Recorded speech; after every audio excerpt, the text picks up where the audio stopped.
So what story did David have when he called you back in 5 regarding the Sasquatch? So he tells me about when he was 23 years old in 1993. You know, he was a gonzo journalist who was learning the hard way that not everybody gets to be Hunter S. Thompson. He was kind of burning it at both ends, got crosswise with a couple of gangs that he was writing a story about and who he had embedded with. And he knew, and sort of law enforcement told him, you should leave town for a little bit. So he hits up a friend of his who was working on a cannabis farm in Northern California. And the guy says, oh, dude, come out. You'll spend a week. You'll smoke great weed. You take mushrooms and trip in the woods. You will go back refreshed. And so he thinks, oh, this is a perfect way to escape my current circumstances, which are, violent, really. He's driving up, and, the omen should have been that it was pouring rain the whole time. And you could barely see anything out of the front windshield. Gets to the farm, and you can cut through the tension with a knife. And everybody is literally setting up booby traps around the perimeter of this weed farm. And there are all these whispers about violent Sasquatch in the area.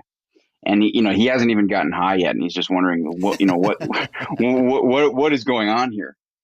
And then that night, or the second night rather, he's in an A-frame cabin owned by the owner of this farm. And they're sitting there, they're watching Monday Night Football, they're passing a joint around, and then the phone rings. And the owner of the farm answers the call, and he's muttering to somebody who clearly is going to head down this way to the A-frame cabin. 15, 20 minutes later, headlights of this car shining through the front windows. Keep in mind, this cabin there's no street lights. It's in the middle of the forest, still pouring rain. These two guys come in, and they're terrified, they're exasperated, and they proceed to tell the owner of the farm, and David overhears this, that there's been a murder. It's a triple homicide. There's 3 guys who are dead. They are torn limb from limb. And every eyewitness has the same account, and that is that either a Sasquatch or multiple Sasquatch have come out of the woods and torn these guys to pieces. And their body parts were literally left just tossed amongst what was the equivalent of $250,000 worth of weed.